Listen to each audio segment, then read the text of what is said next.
स्वागत है आपका स्टडी 96S चैनल पर। आज हम लोग फिर से सीडीपी का कुछ प्रश्न करने वाले हैं। इसके पहले भी हम लोग सीडीपी का प्रश्न 26 कर चुके हैं और 1000 का टारगेट पर चल रहे हैं। तो आइए शुरू करते हैं और सीटेट के एग्ज़ाम के बाद में बात करेंगे। पहले प्रश्न को शुरू करते हैं। प्रश्न नंबर 27 है,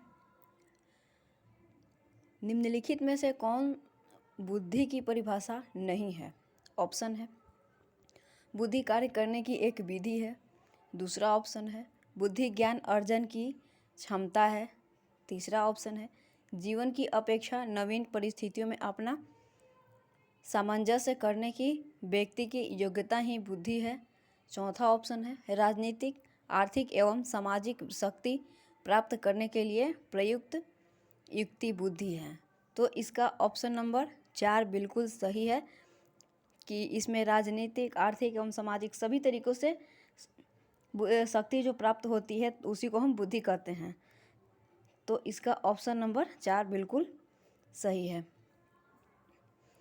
प्रश्न नंबर 28 है, अनुकरण दूसरे व्यक्ति के बाह्य व्यवहार की नकल है। तो इसका ऑप्शन है, ये की बात किसने कहे हैं, ये कथन है। तो इसका ऑप्शन है रेबर्न, दूसरा ऑप्शन है डमविल, तीसरा ऑप्शन है रॉस और चौथा ऑप्शन है मैकडूगल। तो अनुकरण दूसरे व्यक्ति के बाह्य व्यवहार की एक नकल है, यह कथन किसने कहे हैं? तो इसका ऑप्शन है 1 नंबर ऑप्शन रेबर्न जीन। प्रश्न नंबर 29 है, आप अपनी कक्षा के बच्चों के बौद्धिक विकास में परिपक्वता लाना चाहते हैं, मतलब कोई भी बच्चे को बौद्धिक विकास में परिपक्वता लाना चाहते हैं। इसके लिए आप निम्न में से किसका चुनाव करेंगे? तो इसका ऑप्शन है बच्चों के समक्ष आने वाली समस्याओं को सुलझाने में उनकी मदद करेंगे। दूसरा ऑप्शन है बच्चों को खूब गृह कार्य देंगे। गृह कार्य देने से बौद्धिक परिपक्वता आ जाएगा? नहीं, सिर्फ गृह कार्य देने से नहीं हो जाएगा। तो ये भी दूसरा ऑप्शन था बिल्कुल गलत हो जाएगा। ऑप्शन नंबर तीसरा है बच्चों को कक्ष में चुपचाप बैठने को कहेंगे। तो अगर बच्चा चुपचाप से बैठेगा तो वो सीखेगा कैसे? और बिना कुछ बोले हुए सीख नहीं सकता है। तो ये बच्चों को बोलने की तो क्लास में आज़ादी होनी चाहिए। तो ये ऑप्शन नंबर 3 भी गलत है। और 2 जब ऑप्शन गलत होता है और उसमें उपयुक्त सभी लिखा हुआ है तो वह भी गलत हो जाता है। तो वो भी चौथा भी गलत है। ऑप्शन बचता है 1। तो इसका आंसर 1 नंबर सही है कि बच्चों के समक्ष आने वाली समस्याओं को सुलझाने में उनकी मदद करेंगे। प्रश्न नंबर 30 है, आपकी कक्षा का एक छात्र कक्षा में काफ़ी बातचीत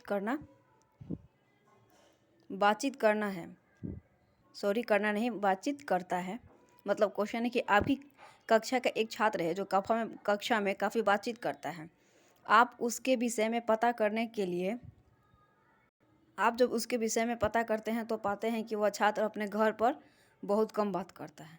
तो उस बात के विषय में आप क्या अपना विचार देंगे? तो इसका ऐसे बहुत सारे बच्चे होते हैं जो घर पर को बहुत कम बोलते हैं और अपनी कक्षा में बहुत ज़्यादा बोलते हैं। तो इस विषय में आप क्या विचार देंगे? तो इसका ऑप्शन है पहला नंबर, विद्यालय प्रत्येक बच्चों को खूब बातें करने का अवसर देता है। विद्यालय सिर्फ बात करने का अवसर देता है, ऐसा किसने कहा? फालतू के बात करने के लिए विद्यालय थोड़ी करेगा। तो यहाँ पर ये ऑप्शन गलत हो जाएगा। ऑप्शन दूसरा है कि बच्चों की यह मांग है कि बच्चे विद्यालय में खूब बातें करें। शिक्षकों की यह मांग है कि बच्चे विद्यालय में खूब बातें करें। ऐसा कुछ भी नहीं है कि शिक्षक क्या मांग करेंगे फालतू की बातें करें बच्चे क्लास में। नहीं, ऐसा भी करना ये भी गलत हो जाएगा ऑप्शन। तीसरा ऑप्शन है उस बच्चे को उसका घर पसंद नहीं है। उस बच्चे को उसका घर पसंद नहीं है इसलिए बच्चा घर में बातें नहीं करता है। नहीं, ये भी ऑप्शन नंबर 3 भी गलत है। हर बच्चे को अपना घर पसंद होता है, चाहे कैसा भी उसका घर हो। ऑप्शन चौथा है उस बच्चे के विचारों को विद्यालय में मान्यता मिलती है। कहने का मतलब यह है कि जो बच्चा बोलता है उसकी बातों को विद्यालय स्कूल में उसकी बातों को लोग सुनते हैं, समझते हैं, लेकिन स्कूल में घर में उसकी बातों को कोई सुनता नहीं है, कोई ध्यान नहीं देते हैं। इसीलिए वह बच्चा क्या करता है, स्कूल में ज़्यादा बातें करता, ज़्यादा अपने विचारों को रखता है, बल्कि घर में अपने विचारों को नहीं रख पाता है, वो बहुत घर में कम बोलता है। तो इसका ऑप्शन नंबर 4 बिल्कुल सही है। प्रश्न 31 है, मनोविज्ञान ने शिक्षा को बना दिया है। तो मनोविज्ञान ने शिक्षा को क्या बना दिया है? ऑप्शन है पहला पाठचर्या केंद्रित, शिक्षक केंद्रित, तीसरा ऑप्शन है बाल केंद्रित और चौथा ऑप्शन है विषय केंद्रित। तो मनोविज्ञान ने शिक्षा को बाल केंद्रित अक्षर बना दिया है, क्योंकि बच्चों के अनुसार से अगर हम पढ़ाएंगे तो बच्चों अच्छे से तरीके सीखेंगे। बच्चों को पहले समझने की ज़रूरत है कि बच्चा आखिरकार कर क्या रहा है, क्या समझता है, किस तरीके से समझता है। तो बच्चों को ही हम केंद्र में रखेंगे, तभी बच्चों को हम सिखा सकते हैं कुछ। और बार बार और मनोविज्ञान का भी यही कथन है। तो इसका ऑप्शन 3 नंबर बिल्कुल सही है 31 का। प्रश्न है 32, इनमें से किस शिक्षा मनोवैज्ञानिक ने बाल केंद्रित शिक्षा पर सर्वाधिक बल दिया है? अभी हम लोग पढ़े हैं कि मनोविज्ञान ने शिक्षा को बना दिया है तो बाल केंद्रित। तो इनमें से कौन से मनोवैज्ञानिक जी हैं जिन्होंने बाल केंद्रित शिक्षा पर सर्वाधिक बल दिया है? तो ऑप्शन है जॉन डेवी, बी ऑप्शन है स्किनर, सी ऑप्शन है ड्रेवर और डी तीसरा ऑप्शन है, सॉरी यहाँ पे ऑप्शन लिखने में कुछ गड़बड़ी हो गई है, अब हो गया 1 2 3 4। तो इसका ऑप्शन नंबर 1 बिल्कुल सही है कि जॉन डेवी ने बाल केंद्रित शिक्षा पर सर्वाधिक जोर दिए हैं। ऑप्शन नंबर 1 बिल्कुल सही है। प्रश्न है 33, वर्तमान समय में मनोविज्ञान है, मतलब फिलहाल में जो चल रही है वो क्या मनोविज्ञान? मस्तिष्क का विज्ञान? नहीं, अभी मस्तिष्क का ये विज्ञान नहीं है। व्यवहार का विज्ञान, चेतना का विज्ञान और आत्मा का विज्ञान, ये सब पहले था, लेकिन फिलहाल में ये सब नहीं है। आजकल क्या है, तो व्यवहार का विज्ञान है। बच्चों को व्यवहार को उसको समझने की ज़रूरत है, उसके अनुसार से हम लोग उसको पढ़ाते हैं, उसे समझाते हैं कि किस तरीके से बच्चे समझाए, उसके व्यवहार को जानने के बाद ही। तो इसका मतलब इसका ऑप्शन दूसरा बिल्कुल सही है। व्यवहार का विज्ञान आज का वर्तमान मनोविज्ञान है। प्रश्न नंबर 4 है, मनोविज्ञान को व्यवहार का विज्ञान मानने वाले मनोवैज्ञानिक हैं। अब ये है कि व्यवहार का जो मनोवैज्ञानिक है वो कौन कौन मानते हैं? तो इसका ऑप्शन है 1 नंबर है पोम्पोनॉजी, दूसरा ऑप्शन है वाटसन, तीसरा ऑप्शन है विलियम वुंट और चौथा ऑप्शन है डेकॉर्ट।